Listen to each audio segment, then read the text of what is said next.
Hello everyone, good morning, Radhe Radhe. Welcome back to my new blog.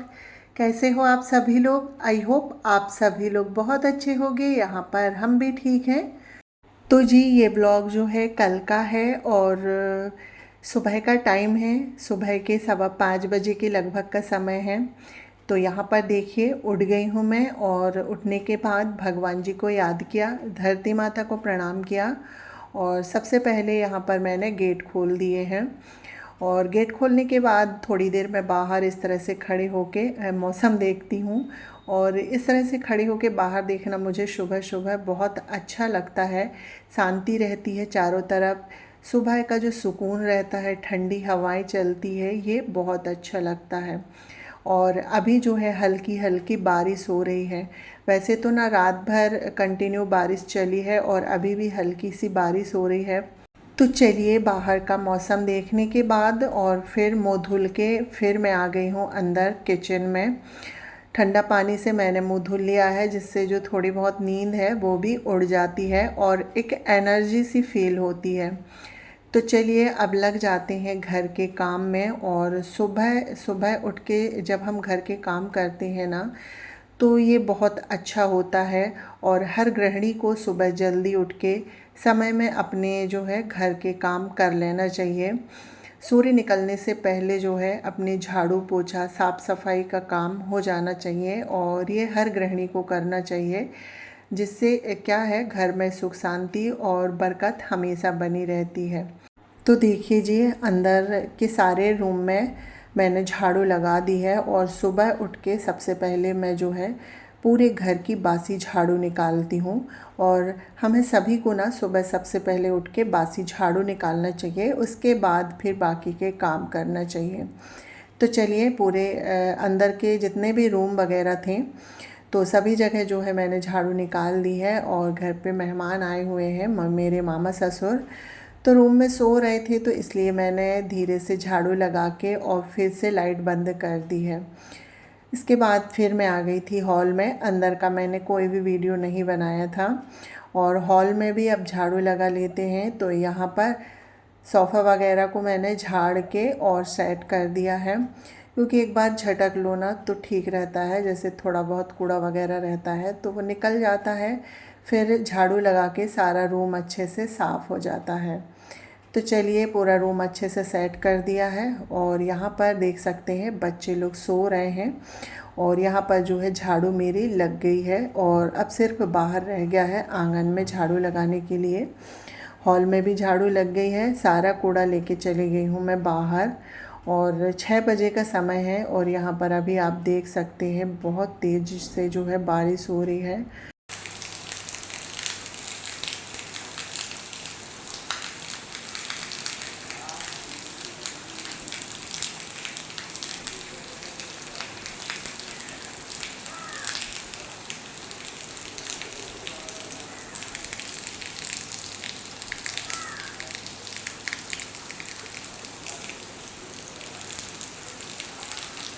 और बारिश ना रात से हो रही है, सुबह थोड़ी कम थी पर अभी जो है बहुत तेज़ बारिश फिर से होने लगी है।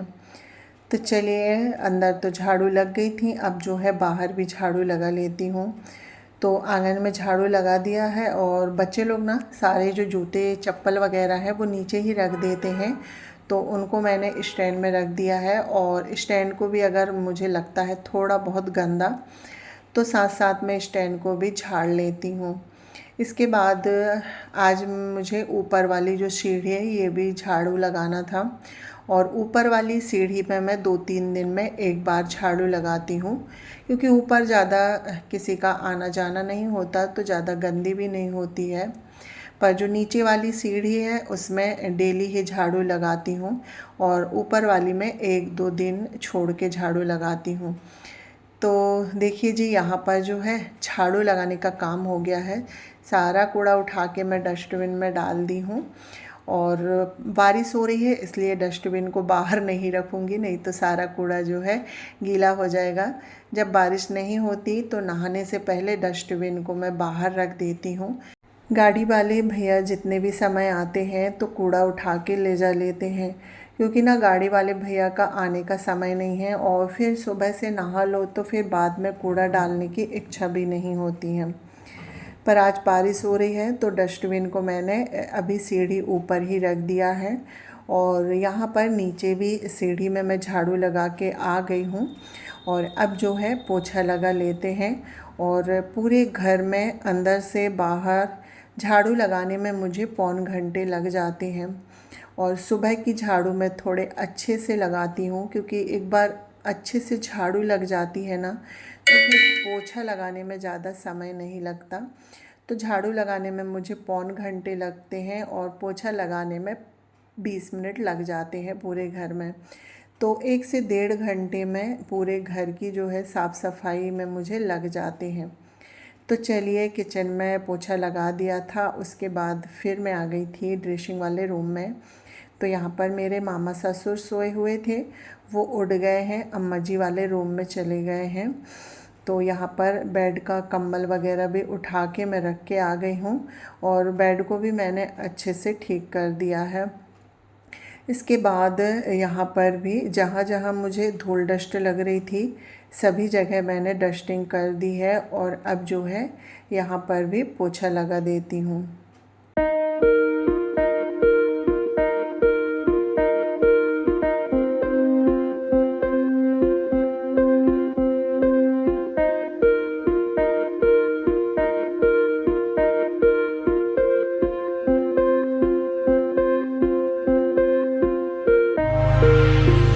तो देखिए फ्रेंड्स, अंदर के सारे रूमों में पोछा लगाने के बाद फिर मैं आ गई थी हॉल में। तो यहाँ पर हॉल में भी पोछा लग गया है और अभी बाहर हल्की सी बारिश हो रही है तो आंगन को ना मैं पानी डाल के धुल देती हूँ। तो यहाँ पर पानी डाल दिया है और वाइपर से सारा पानी निकाल के और फिर 1-2 बार पोछे से सुखा दूँगी। तो बाहर का सारा काम हो गया था फ्रेंड्स। इसके बाद अब मुझे नहाने जाना है और नहाते समय ही जितने भी कपड़े रहते हैं वो मैं धुल लेती हूँ। तो यहाँ पर धुलने के कपड़े मैंने निकाल लिए हैं बच्चों के, और डेली के ही इतने कपड़े निकलते हैं बच्चों के और मुझे डेली ही धुलने पड़ते हैं। तो देखिए जी, यहाँ पर नहा के मैं आ गई हूँ, साथ में कपड़े भी मेरे धुल गए हैं। कपड़े बाद में फैलाऊंगी। सबसे पहले बड़ा बेटा ओम, उसे मंडला ITI जाना है तो यहाँ पर सबसे पहले उसके लिए मैं नाश्ता बना देती हूँ। तो आलू की भुजिया और साथ में रोटी बना दूँगी। तो यहाँ पर आलू काट के मैंने फ्राई कर दिए हैं और यहाँ पर जो है आटा भी लगा लिया है।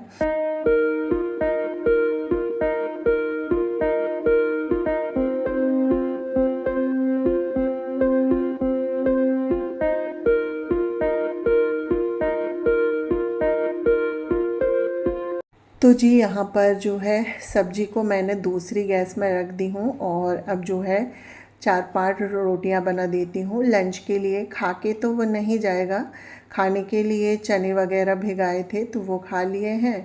तो टिफ़िन बस के लिए जो है मैं रोटियाँ बनाऊँगी।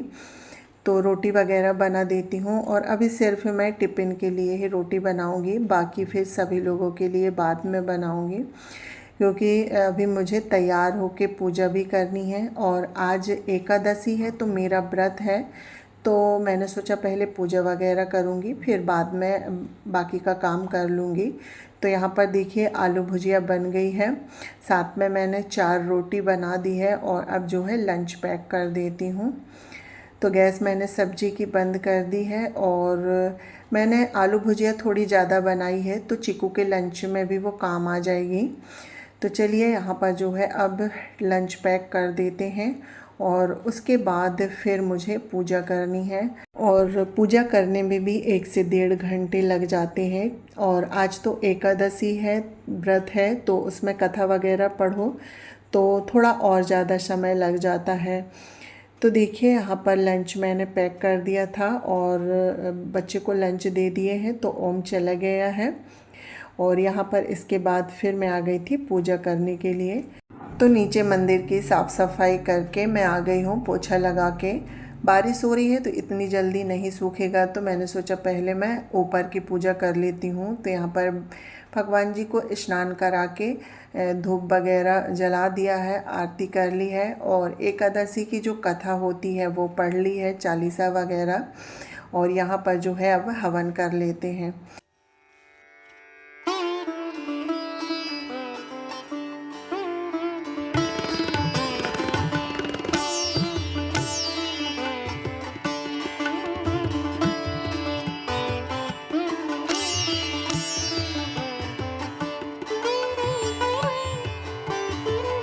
तो जी यहाँ पर अंदर के मंदिर की पूजा हो गई थी और उसके बाद यहाँ पर मैं तुलसी में भी दीपक लगा देती हूँ, धूप बत्ती रख के और दीपक जला देती हूँ यानी कि। और जैसे कि आज एकादशी है तो तुलसी मैया में जल नहीं डालेंगे, ऐसे ही तिलक करके धूप दीपक रख देंगे। इसके बाद ऊपर से ही मैंने सूर्य नारायण को जल चढ़ा दिया है, क्योंकि नीचे बहुत तेज़ बारिश हो रही है और आज तो सूर्य नारायण निकले भी नहीं हैं। तो देखिए फ्रेंड्स, यहाँ पर मेरी ऊपर की भी पूजा हो गई थी, नीचे की भी पूजा हो गई थी। फिर से आ गई हूँ मैं किचन में, तो थोड़ा सा गैस को साफ़ कर लेती हूँ और अपने लिए एक गिलास गुनगुना पानी करूँगी, साथ में चाय भी चढ़ाऊँगी। और पूजा करते करते मुझे 9 बज गए थे। तो चलिए, चाय मैंने चढ़ा दी हूँ पानी पी के, और सबसे पहले कपड़े फैला देती हूँ। हल्की सी बारिश रुक गई है तो कपड़े मैं यहीं पर फैलाऊँगी। और इसी के साथ आज का ब्लॉग भी एंड करती हूँ। आज का ब्लॉग पसंद आए तो एक लाइक करके प्यारा सा कमेंट करिएगा। चैनल पर पहली बार आ रहे हैं तो प्लीज़ चैनल को सब्सक्राइब करिएगा। मिलती हूँ न्यू ब्लॉग में, जब तक के लिए bye bye, take care, thanks for watching.